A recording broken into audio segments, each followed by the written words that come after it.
Hey guys, hey, Rothrock here. ELA, resource teacher, master teacher, doesn't really matter, I'm one of those. I just wanted to first come out and say this: you don't have to watch these videos. If someone told you you have to watch them, that is not coming from me, so you don't have to play these in meetings. And please, if you feel like you have to watch this, turn it off, because that diminishes the whole point of this. The whole point of this is to support you at Stuart. Stuart is a tough place to work. Any CSI, PLA, whatever school is going to be tough to work. It's tough to be here.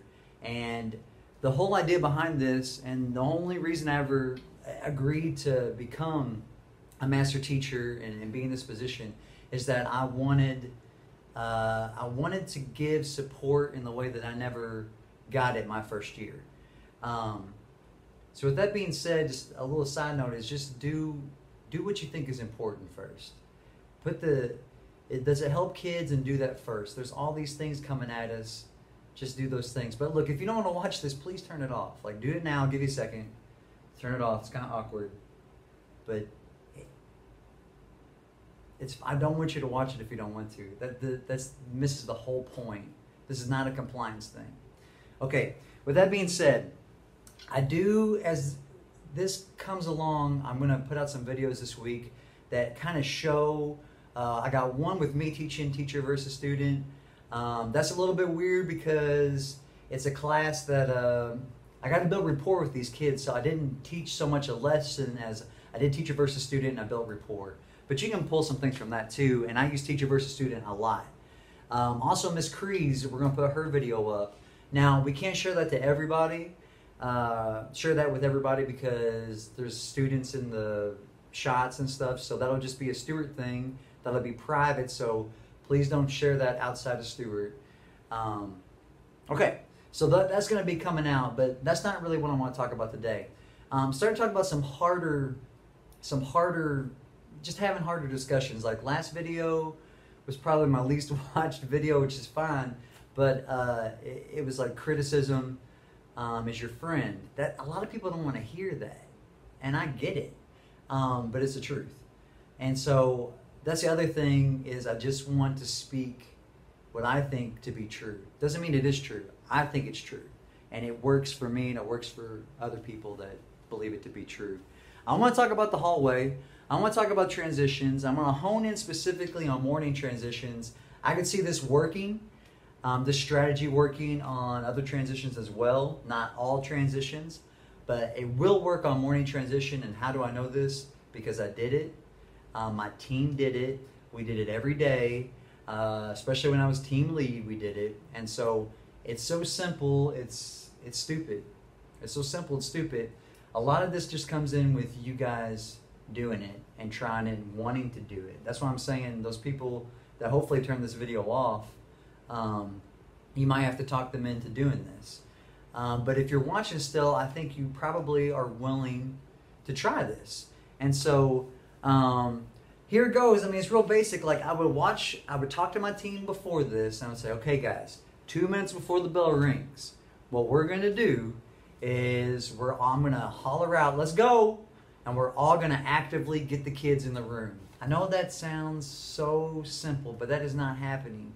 I'm seeing people outside their door now, because that was kind of mandated. You have to be outside your door. So we got a lot of people standing there, and that's really about it. That's not true 100%. There's people getting kids in, but a lot of people are just standing there. They're talking to kids, or they're talking to adults, or they're doing stuff, or maybe you got to go in and write your learning target real quick. No one's a bad person. This place will make you very, very busy, and it's just what happens. But you got to set certain priorities. Like systems break down because of the people running the systems. A system might suck, but I'm telling you, like, most of them don't. It's just not everybody's doing it, or nobody's doing it, or one person's doing it. So if we all do a little, nobody has to do a lot, okay? So if I'm standing, I got 1 foot in my classroom, I got 1 foot in the hallway, and I'm seeing these kids come, and it's 2 minutes before the bell rings. This is what we did. I just go, let's go. And then it was me and Gay Hafer, and there was Mr. Harlow, and there was another Miss McCandless, we would all go, okay, let's go, let's go, let's go. We would actively come out into the hallway, start pulling kids in. You've been standing here for a while, let's go, let's go. And we just kind of bombarded them because they're really good at that with us, right? They bombard us and they like get organized. That's where I got it from the kids. We get organized the last 2 minutes. And we said, okay, let's go, come on, let's go in the hallway. Oh, no, get a drink later. I'll let you get a drink. Come in first. Let's go. You've been standing there for a while. Let's go. And you just kind of get them in. You get active. All of a sudden you go from this, because I stood there for, up until those 2 minutes, I stood there, talked to kids, built relationships, this and that. But then 2 minutes ago, I go, let's get it. We get them all in, right? I'm telling you, you can ask Gayhafer, and he'll call me a liar maybe, but the hallway was almost completely clear. Now, did we have the same 4 kids every day? I can see her. I can't think of her name, though. Same 4 kids in the hallway still? Yes, we did. Did we have 20? No, we didn't. And it was because all the adults were doing it. All the adults did it. We didn't have security guards walking around then. That's a new thing. We didn't have that. It was us, and it was maybe an AP, maybe not. That wasn't their job. So if you got all the teachers doing it, you got the APs all doing it, you definitely got the security guards doing it, right? Then we got all kinds of adults getting those kids in the room, and nobody's tardy, and you start class on time, and you don't lose all this class time.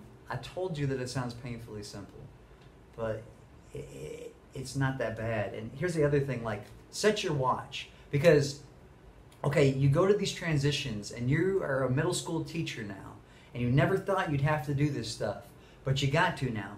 Set your watch, get your other team members to set their watches, and say, okay, at this time we are transitioning, right? This is all day long. At this time we're going to lunch. I'm going to be on time. 2 minutes before, I mean, it's going to take you 5 minutes. Go into your phone, put your alarms in. I had to do it because I don't watch the clock. I'm completely unaware of time. That's just who I am as a person. I set the alarms, and it let me know. Even if you're good with time and you do watch the clock, go ahead and set the alarms. 2 minutes before you're supposed to do something. The kids hear it. They know. You hear it. You know. They'll get excited. It's time to go, right? It gives you plenty of time to get set up, and here's what we're going to do, and you're on time, right? Now, when you start to be on time and your other team members are not on time, that's when you have those critical conversations. It's not like you're saying, you suck, what's wrong with you? You're saying, look, we got to get on the same page. We're on the team. We got to help each other out. And when you're that person that's not helping the other person out, you're letting a lot of people down. You're not just letting your teammates down. You're letting the kids down. Everybody's losing instructional time. When it's really not that complicated, set an alarm and be on time, okay? Actively get kids in your room, right? Don't actively get them in your room for 10 minutes. Wait until it's 2 minutes before that bell rings and get them going. Now, you got those kids that stand right by your room talking at the locker. You know what? Build relationships with them and say, come in and sit down, right? You're done at the locker. Come in and sit down. You can get a lot of kids that way, and not that you're just getting on them and doing all this stuff, but that you're just talking to them saying, come on in. It's time to go. It's time to get in the room. Come on, let's go. But when that 2 minutes hits, bam, you're on them, and you're not like in their face, but you're like, come on guys, let's go. Like, and if everybody starts doing it, I mean, I did do like, let's go. And then my teachers knew, and then the kids knew, and then we started clearing the hallway, right? All it takes is one team lead to get that set up. You don't even have to be a team lead. If you're watching this, talk to your team about it. Talk to the people in your hallway about it. This stuff is really not that complicated. We all just have to do a little, so no one has to do a lot. And everything once we start working together, it's a tough time of the year, okay? It's tough for the kids, it's tough for us. We have to work together.